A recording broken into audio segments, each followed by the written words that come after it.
नमस्कार, मी पूर्वी भावे. 0 आवरमध्ये आपलं स्वागत. एखादा मोठा भूकंप होतो ना, तेव्हा तो कधी एकदाच होत नाही. नंतरही काही काळ त्या परिसरामध्ये छोटे छोटे भूकंप होतच असतात. अजित पवारांच्या अपघाती निधनानं महाराष्ट्रात झालेल्या राजकीय भूकंपानंतरही काहीसं असंच घडतंय. एक मोठा हादरा बसल्यानंतर आता अनेक प्रश्नांचे छोटे छोटे धक्के, आफ्टर शॉक्स महाराष्ट्राला बसतायत. यातल्या एका प्रश्नाचं उत्तर मिळालं, तेही अपेक्षेपेक्षा लवकर. शनिवारी सुनेत्रा पवार यांनी उपमुख्यमंत्री पदाची शपथ घेतली. या शपथविधीला दुःखाची किनार असली तरी त्यांच्या रूपात राज्याला पहिल्या महिला उपमुख्यमंत्री मिळाल्या आणि पहिल्या प्रश्नाचं उत्तरही मिळालं. पण तरीही अजूनही अनेक प्रश्न बाकी आहेत आणि जवळजवळ दररोज या प्रश्नांचे आफ्टर शॉक्स अनुभवायला येत आहेत. त्यातही 2 मुद्द्यांवरती सगळ्यात जास्त बोललं जातंय. राष्ट्रवादीचं राष्ट्रीय अध्यक्षपद कुणाला मिळणार आणि दोन्ही राष्ट्रवादींच्या विलीनीकरणाचं काय होणार, यावर तुम्हाला काय वाटतंय आम्हाला जाणून घ्यायचं होतं आणि त्यासाठी आम्ही विचारला आजचा प्रश्न. तो पाहायला जाऊयात आमच्या पोल सेंटरला. आजचा आमचा प्रश्न आहे, राष्ट्रवादींच्या विलीनीकरणाला आता कायमचा ब्रेक लागलाय असं वाटतं का? होय आणि नाही असे 2 पर्याय आहेत. आपण व्यक्त होऊ शकता अजूनही.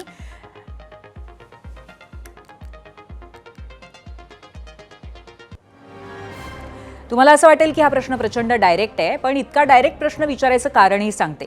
एका बाजूला शरद पवारांच्या पक्षाचे नेते आणि खुद्द पवार विलीनीकरण व्हावं ही अजितदादांची अंतिम इच्छा होती असं सांगतायत. राष्ट्रवादीचे नेते मात्र मूग गिळून गप्प बसलेत किंवा काहीसा विरोधी सूर सुद्धा लावतायत. आता अशा स्थितीत दादांच्या अनुपस्थितीमध्ये विलीनीकरण होऊ शकेल की नाही असा एक मोठा प्रश्न निर्माण झालाय. कालपासूनच शरद पवारांच्या पक्षाचे नेते एका बैठकीचा सातत्याने उल्लेख करतायत. अत्यंत गुप्तपणे पार पडलेल्या या राष्ट्रवादी शरद पवार पक्षाच्या माध्यमातूनच बैठकीचा तपशील कळलेला आहे आम्हाला, एबीपी माझाला. त्यात काय झालं हे मी तुम्हाला आता सांगते. त्याआधी बैठक कुठे, कधी झाली, त्याला कोण कोण हजर होतं, ते ग्राफिक्सच्या माध्यमातून समजून घेण्याचा प्रयत्न करूयात. त्यासाठी जाऊयात आमच्या मीडिया सेंटरला. तर त्या बैठकीमध्ये काय झालं?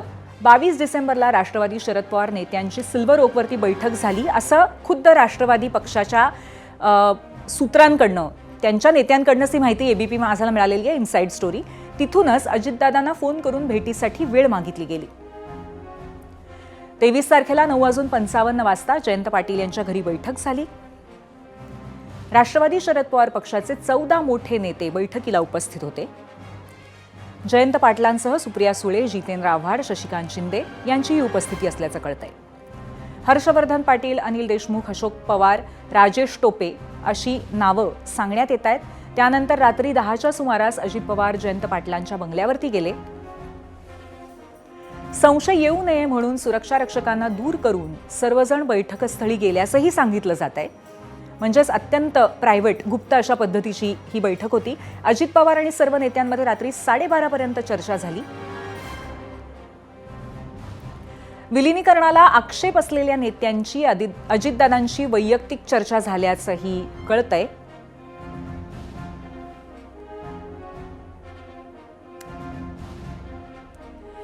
तर रात्री 10 ते 12:30 असे 2.5 तास चाललेल्या या बैठकीमध्ये काय चर्चा झाली याबाबतची माहिती एबीपी माझाच्या हाती आलेली आहे. अर्थातच राष्ट्रवादी शरद पवार पक्षाकडूनच आलेली ही माहिती आहे.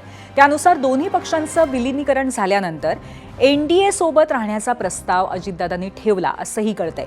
सुप्रिया सुळेंना केंद्रामध्ये मंत्रीपद, शरद पवार गटाला एकाला राज्यामध्ये मंत्री केलं जावं असा हा प्रस्ताव होता. प्रदेशाध्यक्ष कोण होणार याचा निर्णय शरद पवारांवरती सोडायचा अशीही चर्चा यावेळी झाल्याचं समजतंय आणि यावर दोन्हीकडनं जवळजवळ शिक्कामोर्तब झालं होतं अशी माहिती या सूत्रांकडनं आम्हाला मिळालेली आहे. आता या बैठकीला शरद पवारांच्या पक्षाचे 14 जण असताना राष्ट्रवादीकडनं एकटेच अजितदादा असल्याचं समजतंय. कदाचित त्यामुळेच प्रफुल्ल पटेल, सुनील तटकरे आदी याबाबत शंका उपस्थित करतायत. विशेष म्हणजे 23 तारखेला या बैठकीतही अजितदादांसमोर ही शंका उपस्थित झाली होती. या चर्चेबाबत पटेल आणि तटकरेंना समजलं तर काय असा प्रश्न काही नेत्यांनी त्यांना केला होता. त्यावर मी पक्ष चालवतोय, बघून घेईन असं उत्तर अजितदादांनी दिल्याची माहिती सुद्धा एबीपी माझाला सांगण्यात आली आहे. आता हाच धागा पकडून शरद पवारांनी तटकरे पटेलांना टोले लगावले. झालं असं की आज पवारांनी काही पत्रकारांच्या अनौपचारिक गप्पांमध्ये विलीनीकरणाच्या चर्चेची माहिती दिली. बैठकीला हजर नसलेल्यांना त्याची माहिती कशी असेल असा प्रश्न पवारांनी यावेळी उपस्थित केला. यातून त्यांनी पुन्हा एकदा एका दगडात दोन पक्षी मारलेत असं म्हणावं लागेल. कारण एकीकडे विलिनीकरण चर्चेचा खुंटा हलवून त्यांनी बळकट केलाच, पण त्याच वेळी तटकरे पटेलांना अजितदादांच्या लेखी फारसं महत्त्व नसल्याचंही त्यांनी सूचित केलं. आता विलिनीकरणाबाबत दोन्ही पक्षांकडनं सातत्याने दावे प्रतिदावे होत आहेत. शरद पवारांच्या पक्षाचे प्रदेशाध्यक्ष शशिकांत शिंदे यांनी चर्चा सुरू होती असं अजितदादांची शपथ घेऊन सांगितलं होतं. त्यानंतर आज राष्ट्रवादीचे प्रदेशाध्यक्ष सुनील तटकरेंनी वेगळाच पॉइंट मांडलाय. कोणत्या पक्षाचं कोणत्या पक्षात विलिनीकरणाची चर्चा होती असा सवाल त्यांनी शिंदेंना केलाय. आम्ही ज्या वेळेला चर्चा करत होतो आमच्यावर अजितदादाच होते, आज ते हयात नाही. मला वाटतं की आम्हाला त्याचं कुठलंही राजकीय भांडवल करायचं नाही. माणूस गेल्यानंतर खोटी शपथ तर घेऊ शकत नाही. अजितदादांची शपथ घेऊन सांगितलं की वस्तुस्थिती आहे. अजितदादांनी आम्ही असं ठरवलं 8-9 तारखेला, 7 तारखेला निकाल लागल्यानंतर 8 तारखेपर्यंत थांबून 9 तारखेला दोन्ही पक्षाच्या बैठका 9-10 पर्यंत घ्यायच्या. मला वाटतं की कुणाचं तरी एक लग्न आहे महत्वाचं, मला त्यांचं नाव माहित नाही, पण त्या लग्नाला बरेच काही लोक जाणार होते. मग ते बोलले की ते लग्न झाल्यानंतर लगेच आपण 12 तारखेला विलिनीकरण करायचं, ही आमची चर्चा होती. आता ते त्याला आम्ही काय आता शूटिंग किंवा बाकीचं काय केलं नव्हतं, ही चर्चा झाली होती एवढं नक्की आहे. मला एवढंच विचारायचं की विलिनीकरण कुठल्या पक्षाचं कुठल्या पक्षात, विलिनीकरण कुठल्या पक्षाचं कुठल्या पक्षात याचा जर काय खुलासा किंवा याची माहिती, कारण काल शिंदेसाहेबांनी एकदम भावनिक होऊन शपथ घेऊन वक्तव्य केलं, त्याच्यामुळे जर काय कळलं तर नक्की त्या बाबतीमध्ये मला एका बाजूला दोन्ही राष्ट्रवादी. तुम्हाला आठवतच असेल की काल मुख्यमंत्री फडणवीस यांनी सुद्धा पहिल्यांदाच राष्ट्रवादींच्या विलिनीकरणावरती भाष्य केलं होतं. चर्चा अंतिम टप्प्यात असती तर अजितदादांनी भाजपला माहिती दिली असती असं मुख्यमंत्र्यांचं म्हणणं होतं. पण संजय राऊत यांनी त्यांचा हा दावा आज खोडून काढलाय. असं आहे की या संदर्भात मी एवढंच सांगतो की चर्चा कुठलीही अंतिम स्टेजला जर गेली असती तर अजितदादांनी आम्हाला सांगितलं असतं, आमच्याशी चर्चा केली असती. कुठली तारीख जर ठरली असती तर ते आमच्या सरकारमध्ये आहेत आणि सरकारमध्ये आमच्याशी शेअर न करता ते असा निर्णय घेऊ शकतील का? त्यामुळे आता पवारसाहेबांचं आणि त्यांचं काय बोलणं झालं, कोणाचं आणि त्यांचं काय बोलणं झालं, मला याची कल्पना नाही. आमच्यापुरतं मी सांगतो की अशा प्रकारच्या तारखेची माहिती आम्हाला नाही. देवेंद्र फडणवीसांबरोबर प्रत्येक गोष्टीची चर्चा होते असं नाही ना. अजित पवार स्वतः त्या पक्षाचे नेते आणि प्रमुख होते ना. अजित पवार स्वतः त्या पक्षाचे नेते आणि प्रमुख होते. ते त्यांच्या मर्जीनं भाजपबरोबर गेले आणि त्यांना असं वाटलं कदाचित की भारतीय जनता पक्ष हा आपल्या महाराष्ट्राच्या विचाराचा पक्ष नाही. आता अजित पवार फडणवीसांबरोबर संदर्भात खाजीत बरंच काही बोलायचे असं बोललो तर आम्ही. जर फडणवीस यांच्याशी त्यांनी चर्चा केली नसेल याचा अर्थ त्यांचा फडणवीसवर विश्वास नसेल. आणि हा विलिनीकरणाचा मुद्दा एकमेव नाहीये. या चर्चांबरोबरच आणखीन एक मुद्दा सुद्धा फेर धरायला लागलाय. तो आहे अजितदादांच्या अपघाताचा. काल खुद्द दादांच्याच पक्षाचे 2 नेते अमोल मिटकरी आणि रुपाली पाटील यांनी अपघातावरती काही गंभीर प्रश्न उपस्थित केले होते. हा मुद्दा महाविकास आघाडीच्या नेत्यांनी आज उचलून धरला. या अनुषंगानं सरकारनं तातडीनं खुलासा करणं आवश्यक आहे. माहिती वेगवेगळी येतात आहे, अहवाल वेगवेगळे येतात आहे. मात्र आपल्या मुख्यमंत्र्यांनी फक्त केंद्रीय मंत्र्यांना एक चौकशी करण्याच्या संदर्भातलं विनंती पत्र देऊन ते मोकळे झालेले आहेत. या संदर्भामध्ये त्यांनी तत्परता दाखवली पाहिजे. जेवढी तत्परता उपमुख्यमंत्री पदाच्या शपथविधीची दाखवण्यात आली, मला वाटतं त्यापेक्षा दुप्पट जी कार्यक्षमता आणि तत्परता या अपघाताच्या चौकशीच्या अनुषंगानं दाखवण्यात जाणं आवश्यक आहे. त्याबद्दल मी एक पत्रकार परिषद काही दिवसानंतर घेईलच. बरेच काही डिटेल्स आहेत, त्या डिटेल्स आपल्या सर्वांसमोर आणि तुमच्या माध्यमातून लोकांसमोर नक्कीच मी त्या ठिकाणी आणेल. जोपर्यंत 13 दिवस होत नाही तोपर्यंत राजकीय भूमिका घेणं, नाहीतर मग त्या विमानाबद्दल आणि त्या सगळ्या घटनेबद्दल बोलणं हे योग्य ठरणार नाही असं मला त्या ठिकाणी वाटतं. म्हणून 13वा ज्या दिवशी होईल त्यानंतर मग ह्या सगळ्या गोष्टी आपल्या सर्वांसमोर आम्ही त्या ठिकाणी आणू. भाजपच्या नेत्यांनी मात्र ही चर्चा फेटाळून लावली आहे. अपघाताच्या चौकशीचे आदेश स्वतः मुख्यमंत्र्यांनी दिले, त्यामुळे तपासामध्ये काय बाहेर येतं त्याची वाट पाहिली पाहिजे अशी अपेक्षा मंत्री चंद्रशेखर बावनकुळे, गिरीश महाजन आणि केंद्रीय राज्यमंत्री मुरलीधर मोहोळ यांनी व्यक्त केली आहे. अजितदादांना ज्या पद्धतीचं नेतृत्व होतं त्या पद्धतीने कधी अजितदादाचं असं व्हावं, त्यांना कधी अशा अपघाताला समोर जावं लागेल हे कधी महाराष्ट्राला विचारही केला नव्हता. आपल्यामध्ये या महाराष्ट्रात काही संभ्रम निर्माण करण्याऐवजी जे चौकशी रिपोर्ट किंवा ब्लॅक बॉक्समध्ये काय आहे, कशामुळे अपघात झाला, कशामुळे घटना घडली, हे सर्व आता आलेलं आहे. त्याचा वाट बघूया, नंतर मला वाटतं अशा गोष्टी करूया. मला असं वाटतं की एवढा मोठा अपघात झालेला आहे, एवढं मोठं दुःख झालेलं आहे महाराष्ट्रासर्व आणि त्या बाबतीत त्यांनी पुन्हा फाईल काढायचा विषय झाला, फाईल काढल्यामुळे अपघात झाला.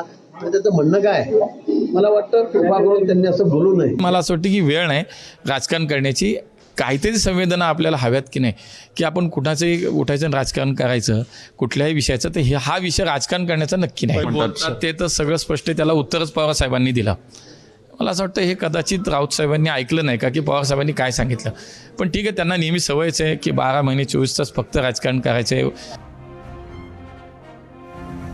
तर अशा पद्धतीने विलिनीकरण आणि दादांच्या विमान अपघातावरनं असं राजकारण एकीकडे सुरूच आहे. पण असं असताना आज एका घटनेनं राज्याचं लक्ष वेधून घेतलं.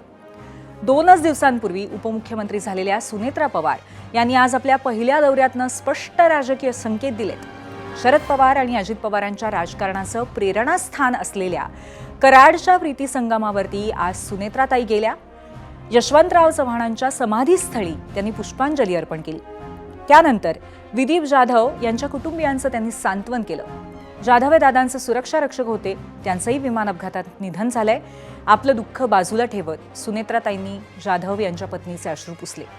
त्यानंतर बारामतीला परतल्यावरती राजकीय आणि सामाजिक क्षेत्रातील प्रमुखांच्या त्यांनी भेटीही घेतल्या.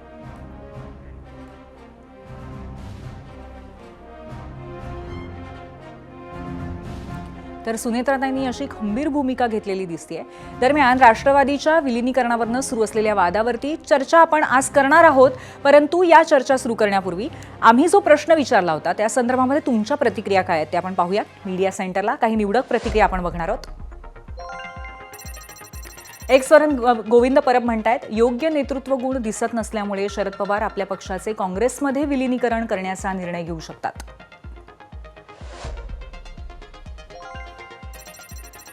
विलिनीकरण फक्त पवार आणि त्यांच्या लोकांना हवं आहे, त्यांच्या 10 आमदारांना कुणी विचारत नाही. अनिरुद्ध रानडे यांची युट्यूबवरनं प्रतिक्रिया.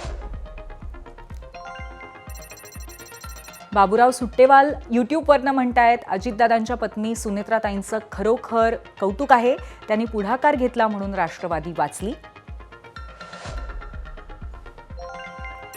फेसबुकवरनं जयप्रकाश पाटील म्हणतायत, वेळीच दोन्ही पक्षांनी एकत्र यावं, नाहीतर दोन्ही पक्षांची अवस्था 2029 संपता बिकट होईल एवढं मात्र नक्की.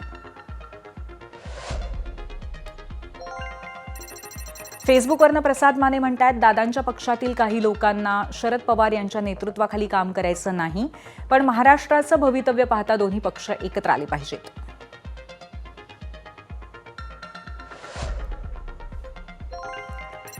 इंस्टाग्रामवरनं रमेश यांची प्रतिक्रिया आहे, भाजपमधील काही धुरंधर विलिनीकरण होऊ देणारच नाहीत, हे सूर्यप्रकाशा इतकं सत्य आहे.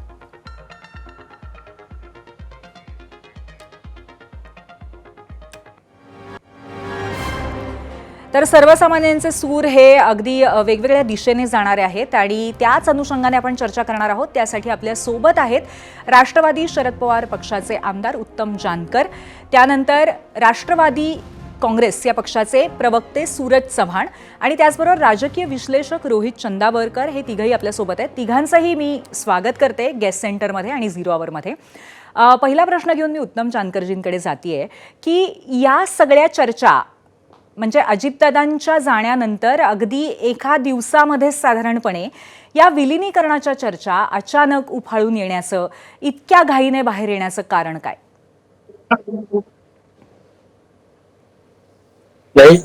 या पाठीमाग आणि अजितदादा दोघंही अनेक वेळा त्यांच्यामध्ये या बाबतीमध्ये चर्चा झालेल्या होत्या. हं. कुटुंब फुटू नये, कार्यकर्त्यांची वाताहत होऊ नये. अजितदादा या सत्तेच्या माध्यमामधून काही कार्यकर्त्यांना त्यांच्या किंवा आमदारांना त्या ठिकाणी म्हणजे त्यांना लाभ होतोय. हं. पण अनेक आपल्या विचाराची पायमल्ली त्या ठिकाणी होते. पवार साहेबांनी पहिल्यापासून शाहू फुले आंबेडकरांचा पुरोगामी विचार त्या ठिकाणी या महाराष्ट्राला दिला, महाराष्ट्र घडवला. आणि अजितदादांनाही पवार साहेबांनी घडवलं. तर हं. पवार साहेबांची इच्छा होती की आपण एकत्र यावं. आणि म्हणून ह्या महिन्या दीड महिन्यामध्ये बऱ्याच जयंत पाटील साहेब असतील, अजितदादा असतील, अनेक स्तरावरती चर्चा झालेल्या होत्या. त्या चर्चेमध्ये मी नव्हतो. पण या चर्चा अंतिम रूप घेतलेलं होतं या जिल्हा परिषद पंचायत समिती बर बर निवडणुकीनंतर. नक्कीच उत्तमजी तुम्हाला थांबवते कारण या पद्धतीची प्रतीक्षेत हा होता. हा हा अशा बरोबर आहे. या पद्धतीची माहिती आज दिवसभरातनं म्हणजे- विविध नेत्यांकडनं मिळते. पण होतंय असं की राष्ट्रवादी शरद पवार पक्षातल्याच नेत्यांकडनं ही माहिती मिळते. दुसरीकडे अजित पवार हे या बैठकांना एकटंच असल्याचं सांगितल्यामुळे दुसऱ्या बाजूने कोणीच याची पुष्टी करत नाहीये. पण उत्तमजी नाही असं पुष्टी करण्या अजितदादांच्या जाण्यानंतर काही बऱ्याच गडबडी झाल्या. त्या परिस्थितीचा लाभ घेण्याच्याही प्रयत्नामध्ये आहेत. त्याची धावपळ सुरू आहे आणि त्यामुळं बर उत्तमजी तुम्हाला एक विनंती करणार आहे मी. उत्तम जानकरजी एक विनंती आहे छोटीशी. आपण प्रवासात असल्यामुळे नेटवर्कचा खूप प्रॉब्लेम येतोय तर थोडंसं कुठेतरी थांबून जर आपण पुढचा संवाद कंटिन्यू करू शकलो तर फार बरं होईल. त्यामुळे तुम्हाला विनंती आहे की थोडंसं थांबून आपण बोलूया. तोपर्यंत मी सूरजजींकडे जाते. सूरजजी आतापर्यंत जे मुद्दे मांडलेत उत्तमजींनी तुमचं काय म्हणणं याबद्दल? याबद्दल आमचं एवढंच म्हणणं आहे. आता दादानी चर्चा केली नाही केली, दादानी कुणासोबत इतर आपल्या पक्षातल्या सहकार्यासोबत बोललं, हे काही दिवसानं त्याच्याबाबतचे खुलासे होतील आणि लोक आमचे बोलतील. परंतु वाईट आम्हाला एका गोष्टीचं मात्र नक्की वाटतंय आणि त्या म्हणजे ज्या दिवशी हा सगळा ऍक्सिडेंट आला त्या दिवशी दादांचं अंत्यविधी होता. पार्थिवाला अग्नी देण्याच्या आधीच काही लोकांकडनं जाणीवपूर्वक होतं की मग ठरवून होतं की अनावधानानं होतं ते सांगू शकतात. परंतु अचानकपणे सगळी लोक हे विलिनीकरणाबद्दल बोलत होते. दादानी शब्द दिलाय, दादा असं बोलले, दादा तसं बोलले. आम्ही सगळे धक्क्यामध्ये होतो. त्या धक्क्यामध्ये आम्हाला विश्वास बसत नव्हता. अशा परिस्थितीमध्ये काही लोकांकडनं विलिनीकरणाच्या चर्चा हे माध्यमाच्या समोर दादाच्या प्रेताला अग्नी देण्याच्या आधीच चालू झाल्या. मला वाटतं त्याचं दुर्दैव किंवा त्या गोष्टीवर तुम्ही राजकारण करू इच्छिताय का प्रेशर आणू इच्छिताय, काय हेतू होता ते सांगू शकतात. परंतु आमच्या सर्वांसाठी ते दुःखद होतं. आम्हाला ते न पटलेलं. विलिनीकरण करायचंय नाही करायचंय याबाबतचा निर्णय आता पक्षातले नेते घेतील, आमच्या वहिनी सुनेत्रा वहिनी घेतील. त्याचे कार्यकर्ते म्हणून आम्हाला तो मान्य असेल. परंतु योग्य वेळ ते बोलायला पाहिजे होते. तेच लोक सांगत होते की दादानी 12 फेब्रुवारीची वेळ दिली. नक्की सूरजजी तुमचा मुद्दा आणि त्यातला भावनिक जो सगळा संदर्भ आहे तो आमच्यापर्यंत पोहोचतोय आणि या संदर्भामध्ये आपण उत्तर घेण्यासाठी उत्तमजींकडे नंतर जाऊया. परंतु आता पुन्हा एकदा त्यांचा संपर्क तुटलेला आहे. आता मी रोहित चंदावरकरजींकडे जाणार आहे. रोहितजी एकंदरीतच अजितदादांचा इतका धक्कादायक अपघाती अचानक मृत्यू झाल्यानंतर अनेक गोष्टी राजकीय पातळीवरती सुद्धा महत्त्वाच्या असतात आणि राजकीय पातळीबरोबरच त्याला एक भावनिक किनार पण असते. असं असताना जी घाई विविध गोष्टींच्या बाबतीमध्ये सर्वच बाजूंनी होताना दिसतेय, त्या अनुषंगाने तुमचा या संदर्भातला एक टेक काय आहे, तुमचं विश्लेषण काय आहे? पूर्वीची याच्यामध्ये काय झालेलं आहे की हे क्लिअर दिसतंय की राष्ट्रवादीचे 2 गट गेल्या काही महिन्यांपासून आपण एकत्रितपणे निवडणुका लढल्या पाहिजेत या विषयाबद्दल चर्चा करत होते आणि त्याच्याबद्दल काही गोष्टींना प्रत्यक्ष स्वरूप देण्यात आलं होतं. हे अगदी स्पष्ट आहे. कोणी डिनाय करो एखादी गोष्ट की अशी चर्चा झालीच नाही, मिटिंग झाली नाही, कोणी म्हणावं नाही झाली वगैरे काही असलं तरी तुम्ही जर फील्डवर प्रत्यक्षात बघितलं तर तुम्हाला स्पष्ट दिसतं की अलीकडेच झालेल्या महापालिका निवडणुका असोत किंवा येणाऱ्या 7 फेब्रुवारीच्या जिल्हा परिषद निवडणुका असोत किंवा आधी झालेल्या नगरपंचायत आणि या निवडणुका असोत, त्याच्यामध्ये हे दोन्ही पक्ष एकत्रितपणे जागा वाटप करून लढले ना. स्पष्टच दिसतंय की ते एकत्र लढले. महापालिकांमध्ये पुणे, पिंपरी चिंचवडमध्ये राष्ट्रवादीचे दोन्ही गट एकत्रितपणे एक पक्ष म्हणून लढले. त्याच्यामुळे हे क्लिअर आहे की त्यांनी एकत्र येण्यासाठी आधी चर्चा केल्या, मीटिंग्स केल्या, हे त्याच्यावरूनच सिद्ध होतं. ते अगदी स्पष्ट आहे. आता तुमच्या प्रश्नाकडे येतो की जी काही घाई दिसते ती त्याच्याबद्दल काय आहे. तर आता क्लिअर आहे की अचानक आणि दुःखद आणि असा अपघाती भयानक निधनाचा प्रसंग झाल्यामुळे त्याच्यातून पुढे होणारं जे राजकारण आहे त्याच्यात मला असं वाटतं की काही गटातली काही माणसं अशी आहेत की ज्यांना या पद्धतीचं एकत्रीकरण नसावं आणि शरद पवार सिनियर नेते यांचा परत आपल्यावर कंट्रोल येऊ नये अशा पद्धतीची त्यांची इच्छा आहे. आणि त्याच्यातून ते कदाचित त्याला कलटणी देत आहेत आणि एक आपण पक्षाचा कंट्रोल आपल्याकडे ठेवू आणि स्वतंत्रच राहू अशी त्यांची विचारधारणा आहे. त्याच्यातूनच हे सगळं घाईने काही गोष्टी केल्या जात आहेत. हे अगदी स्पष्ट आहे. उभ्या महाराष्ट्राला ते दिसतंय स्पष्टपणे पूर्वी. रोहितजी, स्पेसिफिकली आपण सांगू शकता का की आपल्या दृष्टीने नक्की हे नेते कोण आहेत? हो, आता क्लिअर आहे ना की प्रफुल्ल पटेल, सुनील तटकरे आणि अन्य काही नेते असे आहेत की ज्यांना परत दोन्ही राष्ट्रवादीचे गट एकत्र येऊ नये अशी त्यांची साधारण भावना आहे. हे काही लपून राहिलेलं नाही, हे सगळ्यांना माहिती आहे. पण आता तुम्हाला मी लेटेस्ट त्यातला एक भाग सांगतो आणि ती ब्रेकिंग न्यूज म्हणून तुम्ही घ्या, कारण मी 2-3 ठिकाणी 2-3 प्लॅटफॉर्म्सवर एका चॅनलवर वगैरे बोललोय की आजची घटना अशी आहे. महत्वाचं सांगतोय मी तुम्हाला पूर्वी. आजची घटना अशी आहे की ही जी एकत्रीकरणाची चर्चा थांबली आणि त्याला ब्रेक लागला होता अजितदादांच्या निधनापासून कालपर्यंतच्या दिवसापर्यंत, ती चर्चा भारतातल्या एका मोठ्या उद्योगपती यांच्या मध्यस्थीने पुन्हा एकदा सुरू होणार आहे. ही चर्चा पुढच्या आठवड्यात किंवा काही दिवसात तुम्हाला 2 राष्ट्रवादी गटांच्या एकत्रीकरणाची चर्चा ही पुन्हा एकदा सुरू झालेली दिसेल. त्यांच्या मीटिंग्स झालेल्या दिसतील. त्याच्यामध्ये एका मोठ्या उद्योगपतीचा सहभाग आहे. भाजपच्या केंद्रीय नेतृत्वाला असं वाटतंय की शरद पवारांचा पक्ष जो आहे तोही आपल्या एनडीए मध्ये आपल्याजवळ घ्यावा आणि त्यातून होणार असं आहे की शरद पवार स्वतः हे राज्यसभा टर्म संपल्याच्या सुमाराला, जी एप्रिलमध्ये संपणार आहे त्या सुमाराला, सक्रिय राजकारणातनं निवृत्ती जाहीर केल्यासारखी काहीतरी घोषणा करतील. बर. मला असं वाटतं की ही एका पद्धतीने ब्रेकिंग न्यूजच म्हणायला लागेल, कारण तुम्ही अत्यंत खात्रीने असं सांगताय की जी चर्चा ब्रेक लागलेला आहे त्याला कुठेतरी याच्यावरती प्रचंड शंका घेतल्या जात आहेत. ती चर्चा एका मोठ्या उद्योगपतीच्या मध्यस्थीने पुन्हा एकदा सुरू होणार आहे आणि त्याच्या मागे एनडीएमध्ये संपूर्ण राष्ट्रवादीचा सहभाग व्हावा अशी सुद्धा इच्छा आहे. आणि रोहितजींनी अगदी ब्रेकवर जाण्यापूर्वीच असं म्हटलेलं होतं की ज्या चर्चांना विलिनीकरणाचा ब्रेक लागलेला आहे त्या चर्चा पुन्हा एकदा एका मोठ्या भारतातल्या उद्योगपतीच्या मध्यस्थीने सुरू होणार आहेत, कारण एनडीएला सुद्धा ते अपेक्षित आहे. आणि आपल्यासोबत उत्तम जानकर सुद्धा आहेत. खरं तर ते व्हिडिओ त्यांचा नीट पोहोचत नव्हता, त्यामुळे आता फोनवरनं ते आपल्यासोबत या चर्चेमध्ये असतील. पण सूरजजींकडे मी येणार आहे.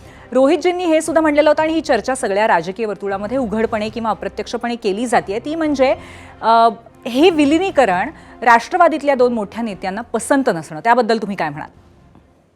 हे बघा, हे विलिनीकरणाचा निर्णय घेण्याचा सर्वस्व अधिकार हा सुनेत्रावहिनी पवार, आमच्या पक्षाचे वरिष्ठ नेते, या सगळ्या ज्येष्ठ मंडळीला आहे. त्याच्यावरती मी अधिक भाष्य करू इच्छित नाही.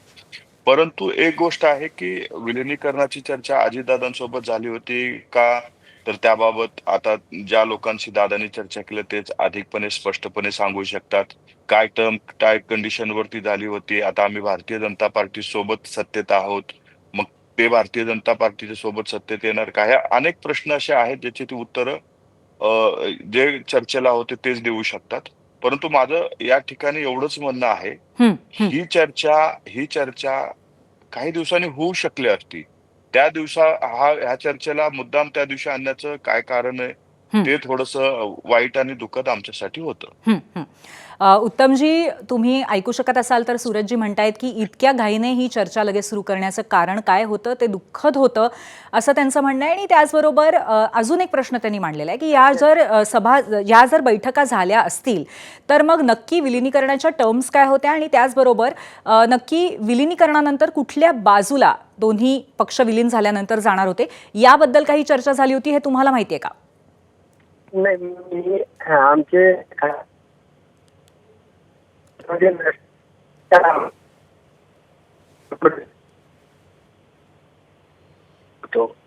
आणि त्यावेळी आपल्या काय नाही, दुर्दैवाने आपला उत्तमजींशी आज नीट संपर्क होऊ शकत नाहीये. त्यांना कुठल्या तरी सभेला जायचे. आपण त्यांचे धन्यवाद आत्ता आभार मानूयात. रोहितजी, तुमच्याकडे येते. जे प्रश्न आत्ता सूरजजींनी उपस्थित केलेले आहेत ते सुद्धा अतिशय योग्य आहेत. काय त्या अनुषंगाने बोलाल तुम्ही?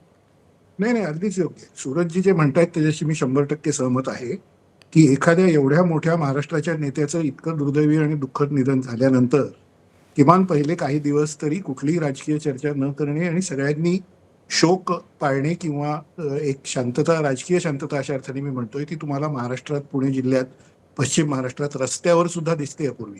म्हणजे रस्त्यावरचं ट्रॅफिकमध्ये तुम्हाला जाणवतंय की लोक शॉकमध्ये आहेत आणि किती शांतता, सगळीकडे दुकानं बंद होती 1-2 दिवस वगैरे वगैरे. तर त्यामुळे अशी काही विलिनीकरण किंवा राजकीय चर्चा ही पहिले 3-4 दिवस तरी करायला नको होती. खैर, जे काही झालं ते कुठल्या गटाने काय केलं वगैरे हे सगळं आपण बाजूला ठेवू. पॉइंट असा आहे की हे बघा, तुमचा एक प्रश्न असा होता की ह्याच्यामध्ये विलिनीकरण जर झालं आता पुढच्या काळात झालं तर काय, कोणाला काय मिळावं वगैरे याच्याबद्दल काही आहे का? तर साधी म्हणजे काही चर्चा झाली का किंवा ठरलं का? पहिली गोष्ट मी तुम्हालाही सांगू इच्छितो की यांच्या ज्या काही चर्चा झाल्या त्या अतिशय गोपनीय पद्धतीने झाल्या म्हणा किंवा फारसं कोणाला कळू नये अशा पद्धतीने झाल्या, मीडियाला कळू नये वगैरे. पण मी टॉप सोर्स कडून, एनसीपी मधल्या फॅमिली सोर्स कडूनच कळलेली माहिती तुम्हाला देतो एबीपीच्या प्रेक्षकांना. 2 मुद्द्यांवर यांच्या चर्चा झाल्या. पहिला मुद्दा असा की सगळ्यांनी एका चिन्हावर लढायचं येणाऱ्या निवडणुका, म्हणजे उदाहरणार्थ महापालिका निवडणुका असो किंवा आता येणाऱ्या जिल्हा परिषद निवडणुका सुद्धा असो, त्याच्यात शरद पवार गटातले जे कोणी उमेदवार आहेत ते सुद्धा एखादा अपवाद वगळता सगळे घड्याळ चिन्हावर लढणार आहेत 7 तारखेची निवडणूक. तर हा एक त्यांचा विषय झाला की चिन्ह आपण हे वापरायचं, सगळ्यांनी एक चिन्ह वापरायचं. दुसरा विषय त्यांचा असा ठरला की जागा वाटप करायचं. कुठल्याही मतदारसंघात अजितदादा पवारांचा गट आहे तो आणि शरद पवार साहेबांचा गट आहे तो, त्याचे उमेदवार एकमेकांना भिडू नयेत, एकमेकांच्या विरोधात उभे राहू नयेत, सगळ्यांनी जागा वाटप करायचं. त्यामुळे पहिली गोष्ट एकच चिन्ह वापरायचं, दुसरी गोष्ट जागा वाटप करायचं. हे त्यांचं महापालिका जिल्हा परिषदांसाठी ठरलं. पुढच्या काळामध्ये जे होईल त्याच्यामध्ये शरद पवार साहेब बॅकसीट घेतील, निवृत्तीसारखं करतील, सक्रिय राजकारण सोडतील असं दिसतंय आणि बाकीच्या मंडळींना वेगवेगळ्या पदांमध्ये सहभाग होईल. लास्ट लाईन बोलतो, शेवटचं वाक्य ते असं आहे की यामध्ये कुठल्याही परिस्थितीत म्हणजे राष्ट्रवादी काँग्रेसचे कुठलेही मंत्री किंवा आमदार किंवा कुठलेही हे पदं सोडणार नाहीत. एनडीएचा भाग राहतील, सगळे मिळून एनडीएचा भाग राहतील, एकसंध राष्ट्रवादी येईल अशी चर्चा आज झालेली आहे हे मी तुम्हाला सांगतो. आणि त्याच्यामध्ये काय करायचं काय नाही याच्याबद्दल दिल्लीमध्ये मीटिंग होणार आहेत. सगळे मंत्री वगैरे सगळे त्यांच्या मंत्रिपदावर राहणार आहेत, तसे राहणार आहेत राष्ट्रवादी. नक्की. सूरजजी, आत्ताच मगाशी आपल्याला रोहितजींनी सांगितलेलं आहे की आधी सुद्धा, आणि आम्ही सुद्धा पाहिलेलं आहे की आधी सुद्धा आता महापालिकेच्या निवडणुकांना सुद्धा अनेक ठिकाणी घड्याळ चिन्हावरती दोन्ही राष्ट्रवादी एकत्र लढलेले आहेत. मग आता त्यांनी जे सगळं सांगितलं याच्यातलं काहीच राष्ट्रवादीच्या एका बाजूला माहिती नाही, हे असं कसं असू शकतं? या संदर्भामध्ये तुमच्या पक्षाला काहीच माहिती नाही आहे का? नाही, एक मात्र मी ही गोष्ट मान्य करतो की आम्ही नगरपंचायत, नगर परिषदेच्या निवडणुकीला सामोरे गेलो त्यावेळेस आमची प्राथमिकता ही भारतीय जनता पार्टी, महायुती म्हणून त्या ठिकाणी राहिलेली होती. आम्ही त्या निवडणुका काही ठिकाणी त्यांच्या सोबत लढलो, काही ठिकाणी विरोधात लढलो, काही ठिकाणी मैत्रीपूर्ण लढत झाल्या. त्याच गुधर्तीवरती महानगरपालिकेमध्ये बऱ्याच ठिकाणी आम्ही भारतीय जनता पार्टी सोबत होतो, काही ठिकाणी भारतीय जनता पार्टीच्या विरोधात होतो, काही ठिकाणी मैत्रीपूर्ण लढत सेम तसंच झालं. जिल्हा परिषदेला मात्र आम्हाला तशा पद्धतीच्या हे होतं की बाबा तुम्हाला प्राथमिकता भारतीय जनता पार्टी आणि महायुती म्हणून निवडणुकीला सामोरे जायचंय. जिथं शक्य नाही तिथं आपण आपल्या पक्ष म्हणजे तुतारी सोबत किंवा इतर कुठला पक्ष जो आहे त्याच्या सोबत घ्या. चांगले उमेदवार असतील तर आपल्या पक्षात घेऊन त्यांना तिकीट द्या.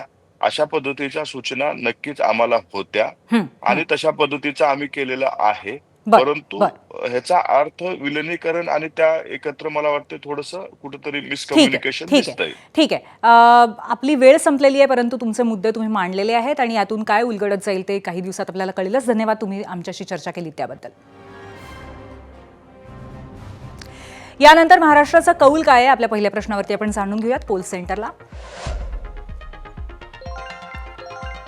एकूण 14,000 मतं आलेली आहेत आणि राष्ट्रवादींच्या विलिनीकरणाला ब्रेक लागलाय का, तर लोकांचं म्हणणं आहे 75% लोक म्हणतायत होय आणि 25% लोकांना वाटतंय नाही, हे विलिनीकरण होण्याची शक्यता आहे.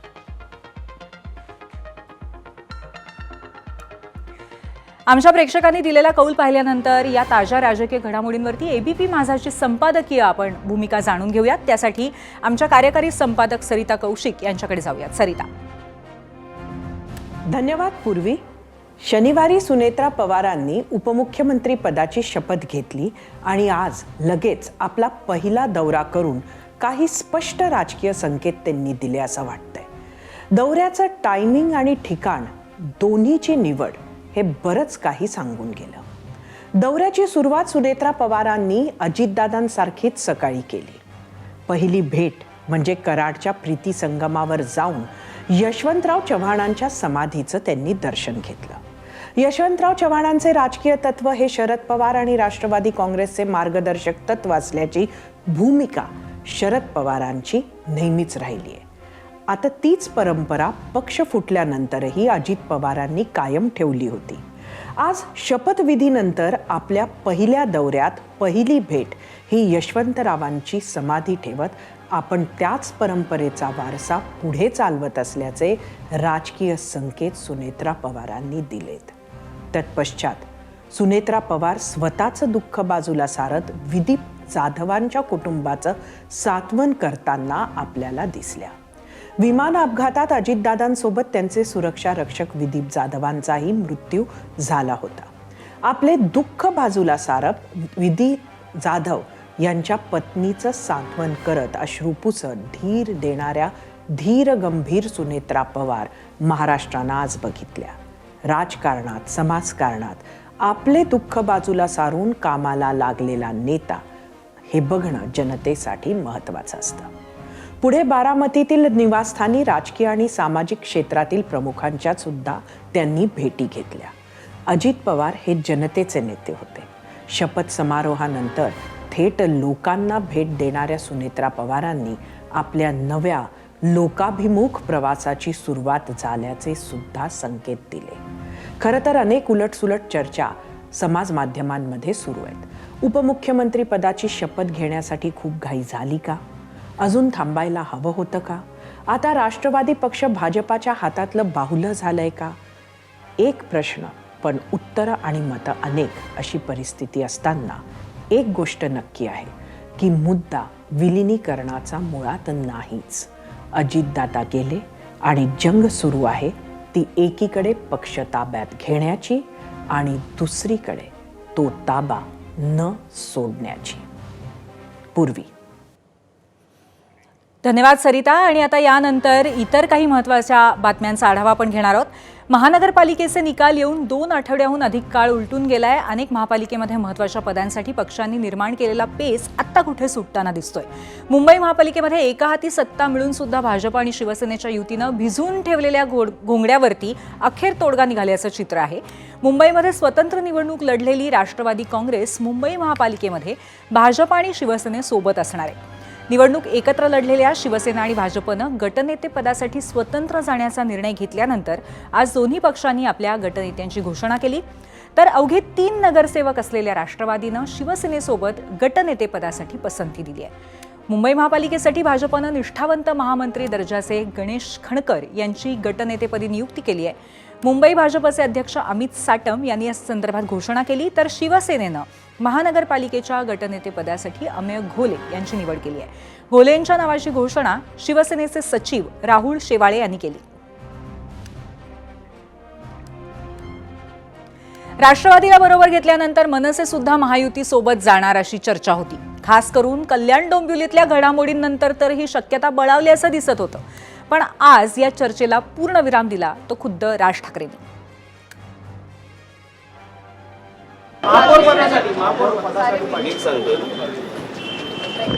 नाही म्हणून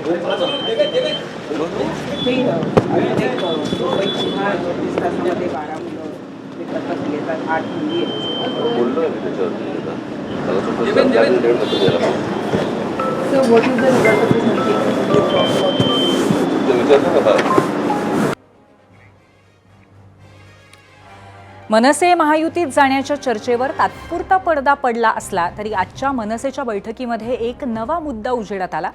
मनसेचे मुंबईमध्ये केवळ 6 नगरसेवक निवडून आलेत। या पार्श्वभूमीवरती ठाकरेंच्या शिवसेनेने युती असूनही मदत केली नाही अशी तक्रार काही पदाधिकाऱ्यांनी राज ठाकरेंकडे केल्याचं समजतंय।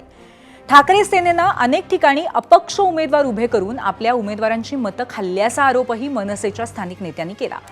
मात्र यावर आता तक्रारी करत बसू नका, कामाला लागा असा सल्ला राज ठाकरेंनी दिल्याचं समजतंय। आणि याचवर आधारित आम्ही दुसरा प्रश्न विचारलाय, तो पाहण्यासाठी जाऊयात पोल सेंटरला। 0 आवरचा आमचा दुसरा प्रश्न आहे, बीएमसी निवडणुकीमध्ये मनसेच्या उमेदवारांना ठाकरेंच्या शिवसेना कार्यकर्त्यांची मदत झाली असं वाटतं का? होय आणि नाही असे 2 पर्याय आहेत आणि सोशल मीडियावरती आपण व्यक्त होऊ शकता, आपला कौल देऊ शकता।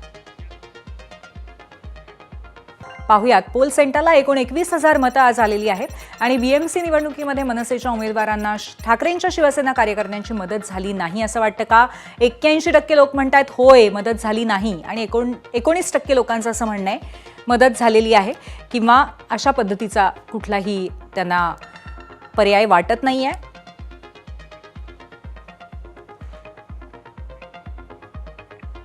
आणि या उत्तराबरोबरच 0 आवरमध्ये आज आपण इथेच थांबतोय। उद्या पुन्हा एकदा भेटणार आहोत एका नवीन विषयासह। पाहत रहा एबीपी माझा। एबीपी माझा, उघडा डोळे बघा नीट।